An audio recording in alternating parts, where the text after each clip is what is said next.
Olá, você vai ver nesta edição do Câmara Rio Notícias, a primeira sessão na Câmara Municipal do Rio após a morte de Marielle. Vereadores usam a tribuna para prestar homenagem à parlamentar assassinada. Eu cheguei aqui hoje e me perguntou se eu ia falar aqui hoje. Eu achei que eu não ia conseguir subir aqui. O 7º dia das mortes da vereadora e do motorista Anderson Gomes é marcado por homenagens e protestos. No centro, um ato ecumênico foi realizado na Cinelândia.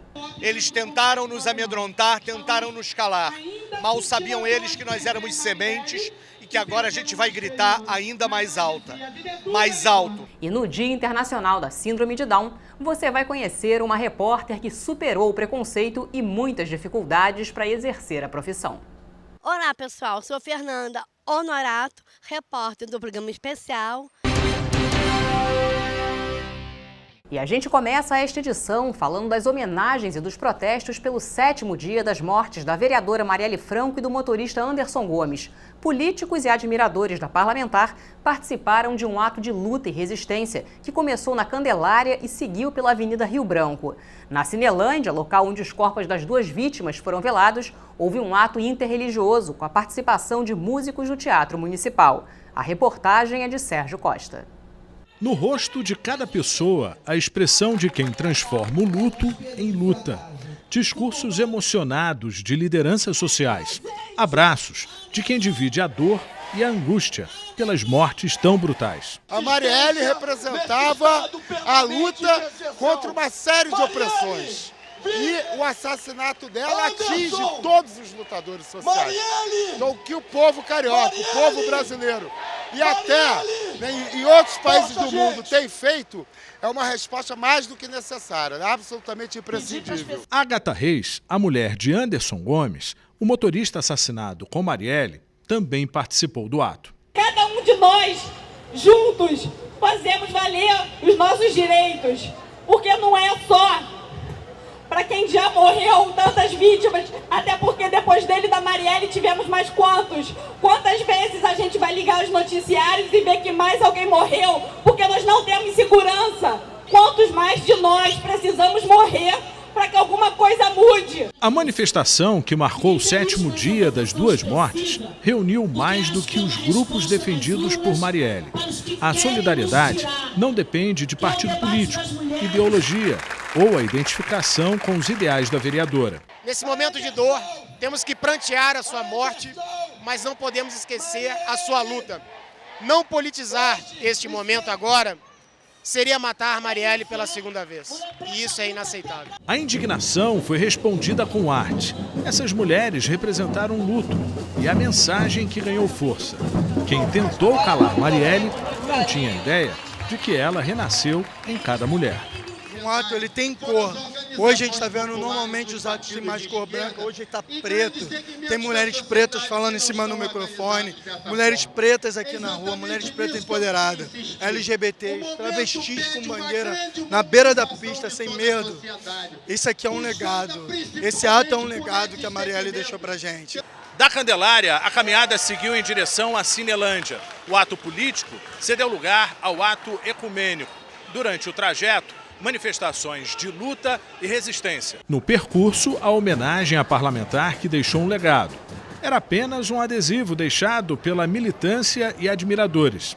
Só por hoje, a Avenida Rio Branco ganhou o nome da parlamentar. Representa o fato de que nós não vamos dar nenhum passo atrás, que a gente vai estar nas ruas para continuar ecoando a voz de Marielle.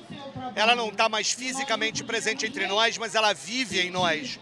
Ela vive nas propostas, nas pautas, ela vive no sentido que a gente tem que dar à política. Eles tentaram nos amedrontar, tentaram nos calar. Mal sabiam eles que nós éramos sementes e que agora a gente vai gritar ainda mais alto. No poste ou no asfalto, a pergunta que não quer calar: quem matou Marielle e Anderson? No início da noite, o ato ecumênico trouxe emoção ao cenário mais frequentado por Marielle. Em frente à Câmara Municipal, religiosos de várias crenças se uniram em uma mensagem para confortar tanta gente. No local onde Marielle e Anderson Gomes foram mortos a tiros, também houve homenagens. O cruzamento das ruas Joaquim Palhares e João Paulo I se transformou em uma espécie de santuário em homenagem às duas vítimas. No muro e em vários cartazes, o pedido de justiça. A parede também ganhou fotos de Marielle. Dezenas de buquês foram colocados no local.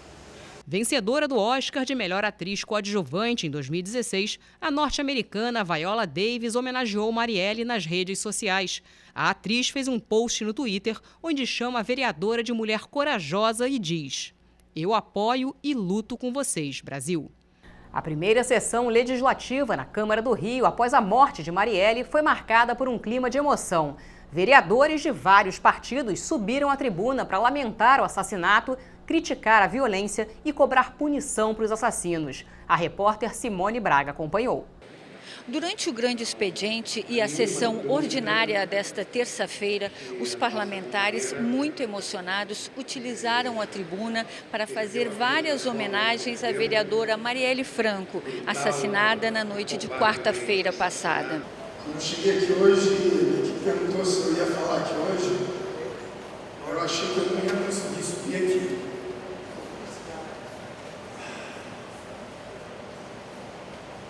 Esse assassinato teve nessa cidade, está comovendo o mundo inteiro.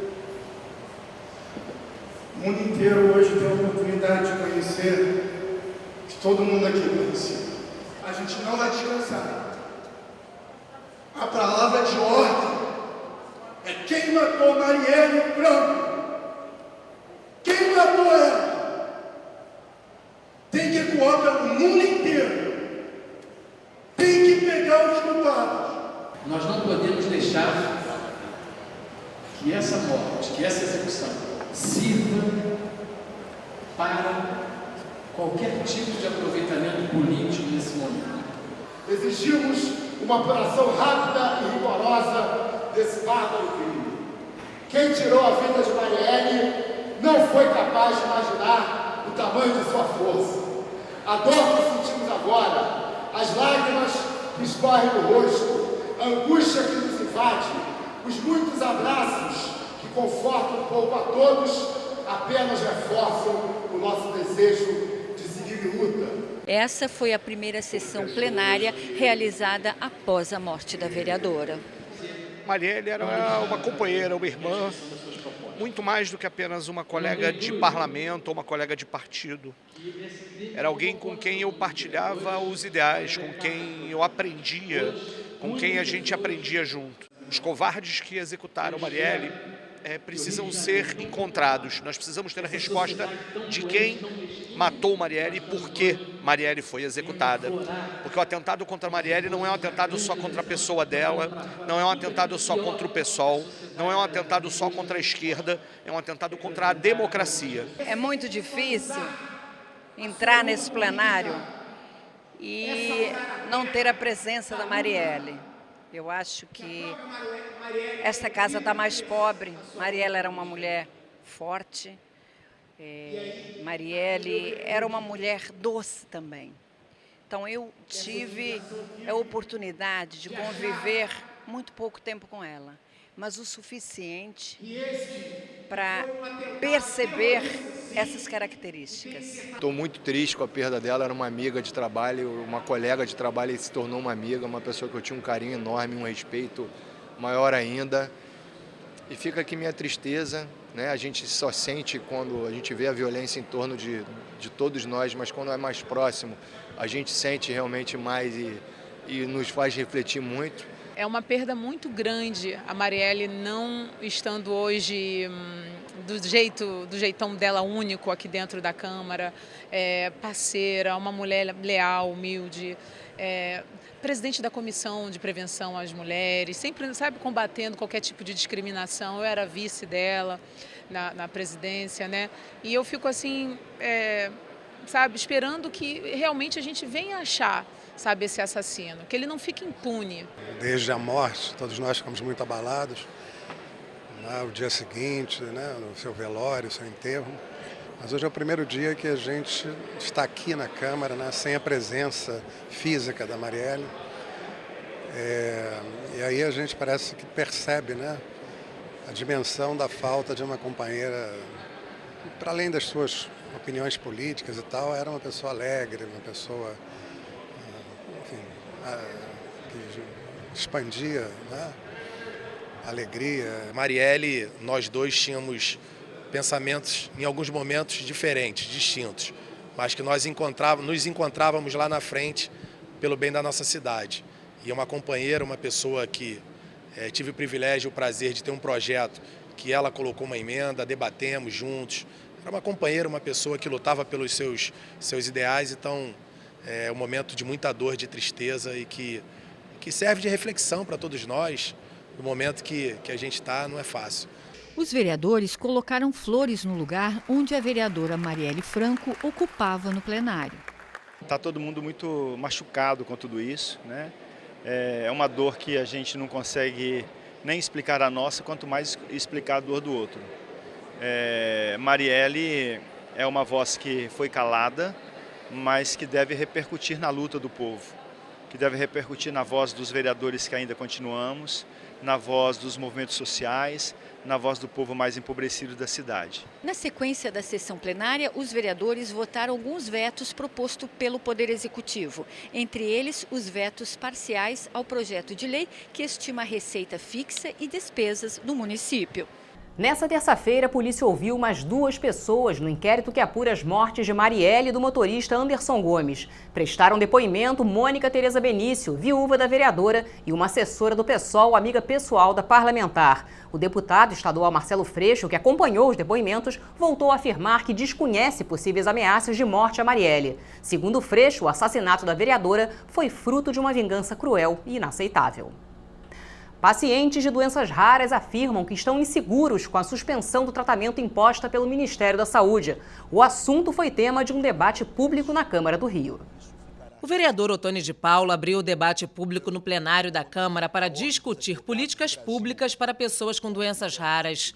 O parlamentar pediu 1 minuto de silêncio pela morte de Margarete Maria de Araújo Mendes, paciente da doença.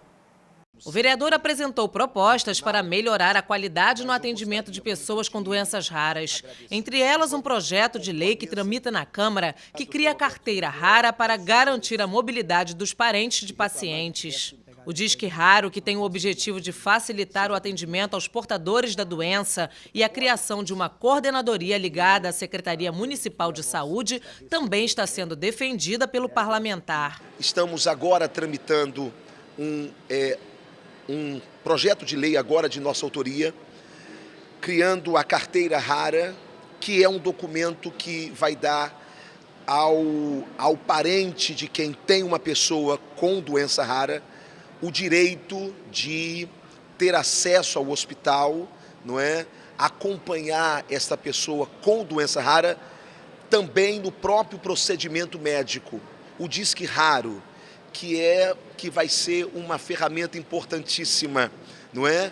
Que vai fazer com que essa pessoa rara ela não venha a tramitar burocraticamente naquela fila burocrática desse X-Reg. A conselheira estadual de saúde, Gabriele Gomes, da Associação Anjos da Guarda, ressaltou que a continuidade da triagem neonatal é fundamental para realizar o diagnóstico precoce de crianças que apresentam sintomas da doença. A criança, assim que nasce, ela precisa do acompanhamento e precisa de fórmulas específicas para a alimentação, porque se não tiver, elas vão ter sequelas irreversíveis com 1 mês de vida já, que seria retardo mental total, atraso neurológico, diversas outras coisas que afetam que são irreversíveis. No Brasil, cerca de 8% da população sofre com algum tipo de doença rara. 50% desses pacientes não têm acesso ao tratamento. A representante do Instituto Fernandes Figueiras apresentou dados de uma pesquisa realizada pelo hospital que revela que 73% das cuidadoras de pessoas com doenças raras são mulheres. 56% das pessoas precisam se afastar do trabalho para cuidar de pessoas com a doença. E 95% aumentaram seus gastos por causa da doença.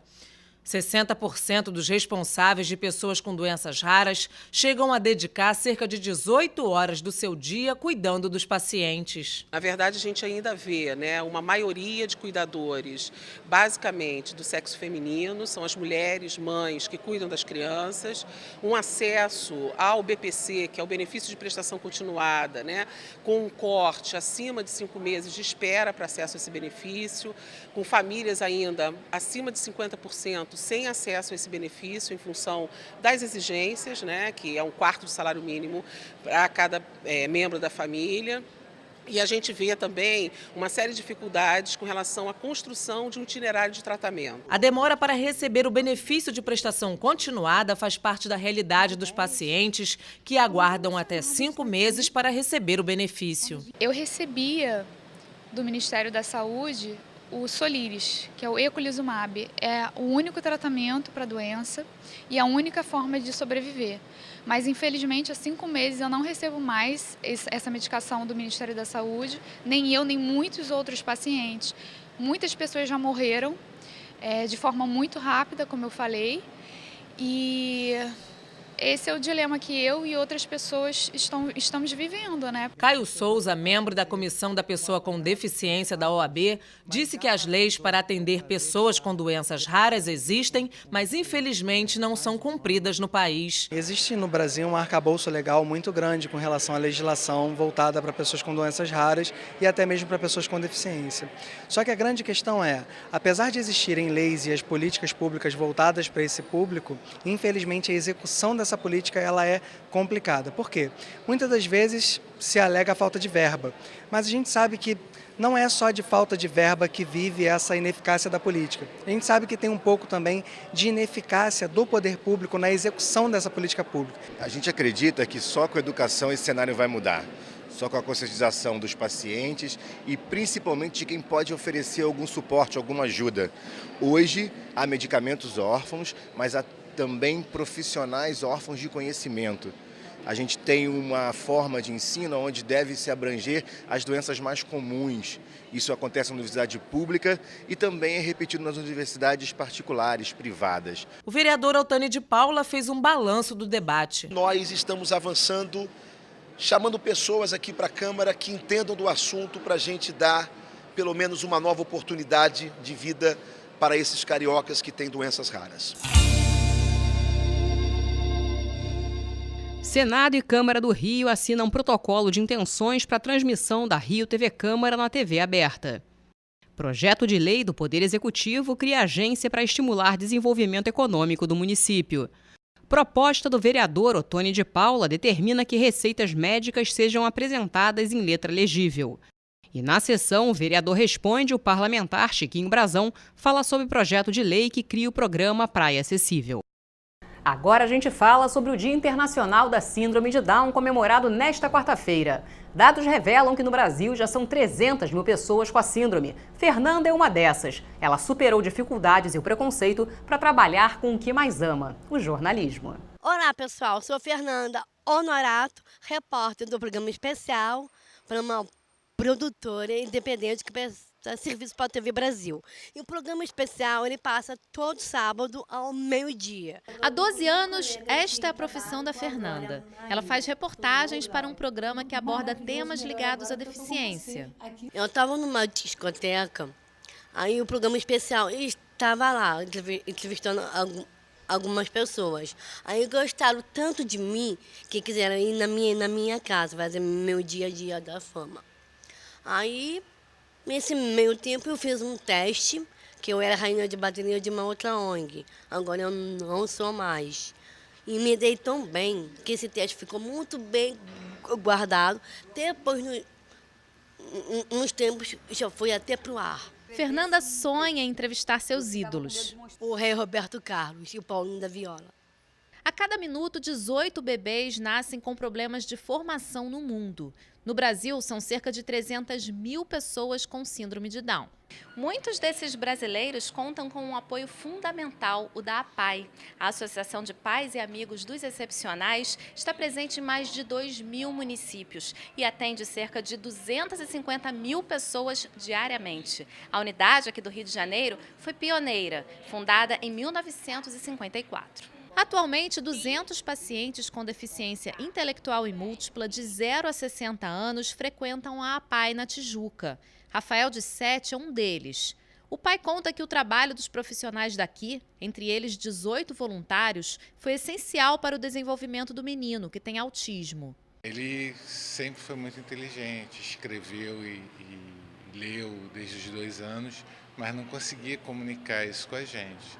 Então esse trabalho aqui sempre foi assim o constante. A gente, claro, tenta outros, mas o trabalho da APAI é que é o fundamental. Durante toda a semana, a APAI oferece oficinas diversas, como culinária e capoeira, além de terapia ocupacional e apoio escolar. E acredite, vive de doações. A doação é fundamental para a sobrevivência da APAI. Quem puder colaborar com qualquer coisa, né? Pode ser cartucho de tinta, sabonete, produtos de limpeza, alimentos não perecíveis. Quem puder fazer doação em espécie, em dinheiro, também pode se tornar associado da APAI. A gente também tem um programa de associados e aí a pessoa recebe o boleto em casa, né? E colabora. A gente recebe doações aqui até no portão. Além da ajuda material, a emocional também é muito importante. A Claudete se tornou voluntária assim que o filho começou a frequentar a APAI, com apenas 3 meses. Hoje ele tem 24 anos.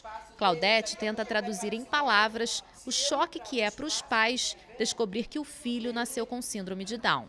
Todo mundo idealiza quando está grávida, o meu filho vai vir bem, com saúde e tudo. Mas assim, meu luto foi de 1 mês. Porque não adianta você falar assim, ele tem, mas eu não... Você tem que aceitar. Se eu não aceitar, você não vai aceitar, né? Então, 1 mês eu chorei muito, me rasguei, chorei. Mas aí depois, quer dizer, é único na família, que é especial. E eu tive assim, um apoio muito grande da minha família. Hoje eu sou viúva, mas o pai também. Todo mundo abraçou muito. Ultimamente, muitas empresas estão começando a procurar a APAI em busca de mão de obra. Uma oportunidade única para quem quer entrar no mercado de trabalho. O que a gente procura primeiro no contato com essas empresas é saber, nos certificarmos que eles não vão ser só um número para poder atender a lei, a exigência legal. Né? A gente quer ter certeza que eles vão ser realmente acompanhados, atendidos. Então, no momento, esse é o nosso maior cuidado, assim, né? Preocupação. Para esses olhinhos tão especiais, enxergar um futuro promissor faz sorrir. E quando eles têm a chance de provar que sabem e podem, surpreendem. Basta acreditar, gente, que nós podemos realizar um monte de coisa. É só mostrar a nossa cara e ser feliz. E ter que romper muitas barreiras, sim, porque nós precisamos melhorar cada vez mais o nosso potencial. E é só isso, pessoal. Obrigada por tudo.